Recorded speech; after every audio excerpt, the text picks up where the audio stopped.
Cehennem!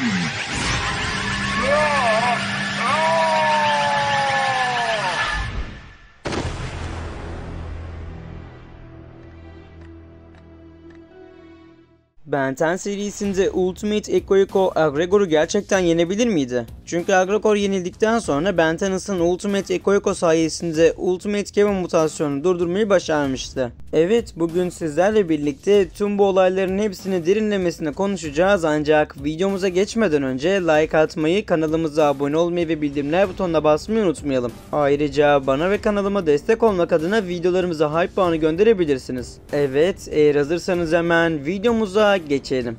Bakalım senin güçlerini aldıktan sonra kim zayıf olacak?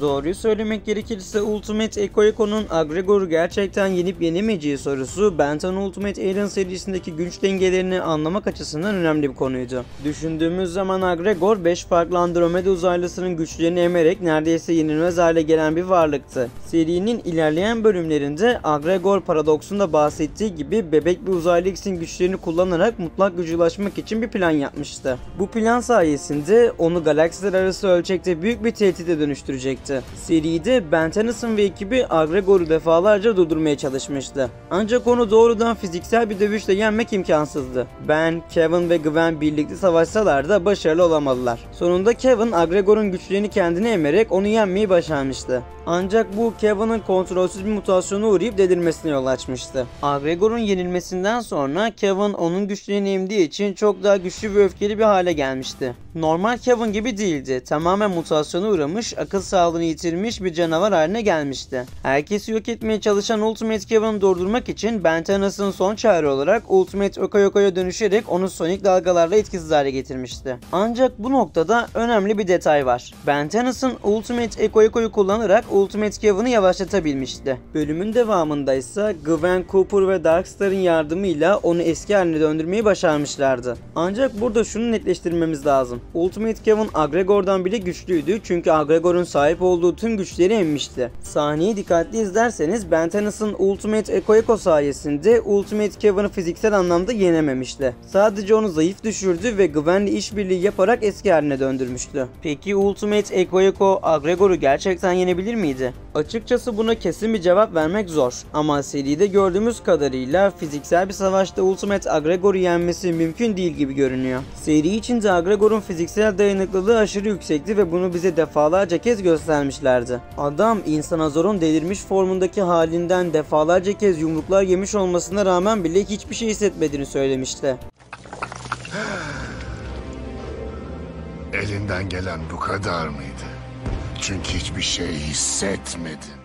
Ultimate Ekoiko'nun sonik dalgaları belki de ona zarar verebilirdi ama tamamen yenmek için yeterli olmayacaktı. Zaten az önce de söyledim. Bu durumun aynısı Ultimate Kevin için de geçerliydi. Yani Ultimate Ekoiko Ultimate Kevin'i tam anlamıyla etkisiz hale getiremedi. Sadece belli bir süre bilincini kapatmaya başarmıştı. Yani eğer fırsatı olsaydı Ultimate Kevin biraz dinlendikten sonra yeniden ayağa kalkabilecekti. Açıkçası Kevin'in Agregor'un gücünü emdikten sonra Ultimate Ekoiko'dan daha güçlü olduğunu biliyoruz. Eğer Ultimate Ekoiko gerçekten Agregor'u yenebilecek olsaydı Kevin gibi rakibe karşı da daha etkili olmalıydı. Eğer bu videoyu buraya kadar izlemeyi başardıysanız birçoğunuz beni eminim linçleyecektir. Ancak bu sahnede Ben'in Ultimate Ekoiko'yu kullanarak Ultimate Kevin'i durdurması mutasyonun kontrol altına alınmasını yardım etmek içindi. Savaşarak onu yenmek için değildi. Zaten sizin de aklınız alıyor mu? Fiziksel bir savaşta Ultimate Ekoiko Ultimate Kevin'i nasıl yensin ki? Adam Ultimatrix'te yer alan neredeyse tüm uzaylıların güçlerine sahipti. Bir de bunun üstüne gitti Agregor'un mutasyondaki tüm güçlere sahip oldu. Düşündüğümüz zaman seri içinde Agregor da inanılmaz derecede dayanıklı bir karakterdi ve en büyük darbelere bile dayanabildiğini söylemişti. Haliyle Kevin'in Agregor'dan bile dayanıklı ve güçlü olduğunu söyleyebiliriz. Dediğim gibi hem Agregor hem de Ultimate Kevin bu tarz mutasyonlara sahip oldukları için fiziksel anlamda onları yenmek imkansızdı. Ancak Ultimate Ekoiko formuyla Ben Tennyson hem Agregor'u hem de seride seride gördüğümüz kadarıyla Ultimate Kevin'ı sersemletebilir ve belli bir süreye kadar onların bilinçlerini kapatabiliyordu. Zaten bu sahnede Ben Tennyson'ın derdi Ultimate Kevin'a dayak manyağı yapmak değildi. Tek derdi onu sersemletip makineye götürmek ve insan formuna geri döndürmekti. Bunun için Ultimate Eko'yu kullandı ve belli bir süre Ultimate Kevin'ın bilincini kapatmayı başarmıştı. Eğer seriyi izlerken dikkat ettiyseniz aslında Ultimate Kevin de aynı hareketi yaparak Agregor'u yenmeyi başarmıştı. Kevin Ultimate formuna ulaştığı zaman Agregor'u yakalamış ve ard arda darbelerle onu sersemletmişti. Dikkat ederseniz o sahnede Agregor hiçbir şekilde rakibine saldıramadı çünkü Agregor'a saldıracak zaman vermedi. Ultimate Kevin bu sahnede sürekli Agregor'a saldırıyor, hem fiziksel hem de sahip olduğu yeteneklerle ona vuruyordu. Bu sayede Agregor'u çok kısa bir sürede olsa sersemletmeyi başardı ve sahip olduğu tüm enerjiyi içine çekerek Agregor'u saf dışı bırakmıştı. Yani baktığımız zaman seride Ultimate Kevin'ın da Agregor'un da yenilmiş olduğu sahneler birebir benziyordu. Yani bu iki karakteri fiziksel anlamda yenmek mümkün değildi. Ancak iki karakteri de belli bir süre oyaleyıp daha sonrasında bilincini kapatmayı başarırsa Ultimate Eko tıpkı Ultimate Kevin'da yapabildiği gibi Agregor'u da yenebilirdi.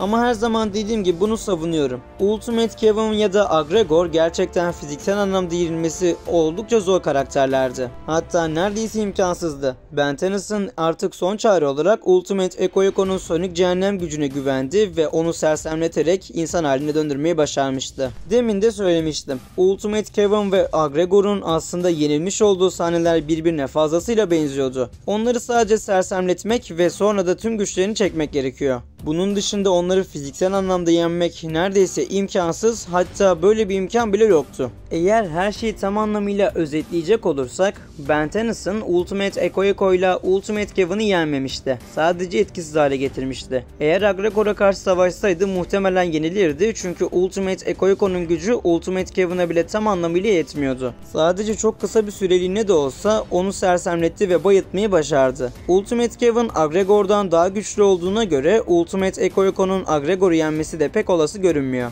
Elbette Ultimate Eko Agregor'a karşı bir avantaj sağlayabilirdi. Tıpkı Kevin'de yaptığı gibi yüksek frekanslı ses dalgalarıyla Agregor'u sersemletebilir veya zayıflatabilirdi. Ama az önce de söylemiş olduğum gibi kesin bir galibiyet için elbette fazladan yardım alması gerekecekti. Evet dostlarım, bugün sizlerle birlikte Ben 10 serisinde Ultimate Eko Ultimate Kevin'i gerçek anlamıyla neden yenemedi ve Agregor'u da yenebilir miydi? Tüm bunlar hakkında konuştuk ve umarım videomuzdan keyif almışsınızdır. Her zaman olduğu gibi bu tarz videoların devamı için videomuza like atmayı, kanalımıza abone olmayı ve bildirimler butonuna basmayı unutmayalım. Ayrıca bana ve kanalıma destek olmak adına videolarımıza hype puanı gönderebilirsiniz. O zaman bir başka videoda görüşmek üzere, kendinize çok iyi bakın, hoşça kalın.